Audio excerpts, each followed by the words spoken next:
Et maintenant, l'Algérie.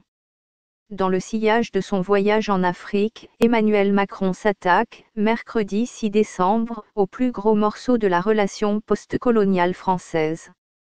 Le plus viol, le plus douloureux des deux côtés.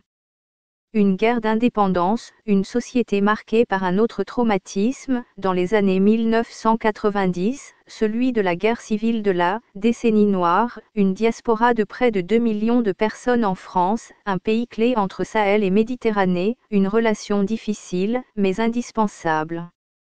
M. Macron était pressé.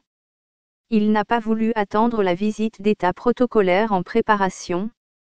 C'est donc une visite, d'amitié et de travail, d'une journée qu'il fait à Alger, avec le passage obligé d'un entretien avec le président Abdelaziz Bouteflika, un homme qui a 2 fois son âge, au pouvoir depuis 18 ans, si affaibli par la maladie, si absent que la rumeur de sa mort revient régulièrement.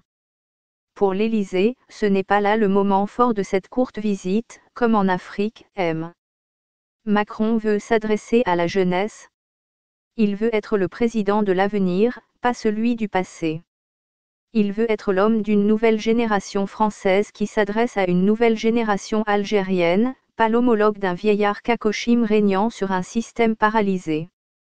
Il n'a plus à régler de compte avec une histoire qui n'est pas la sienne, ayant déjà lâché sa bombe en février, lorsque, venu à Alger comme candidat, il a qualifié la colonisation de « crime contre l'humanité ». Un geste, mémoriel, selon l'appellation consacrée, la restitution, peut-être, de quelques biens chers aux Algériens indûment conservés en France, feront donc l'affaire pour les anciens.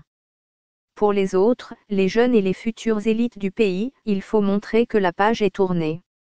Pour faire passer ce message, M.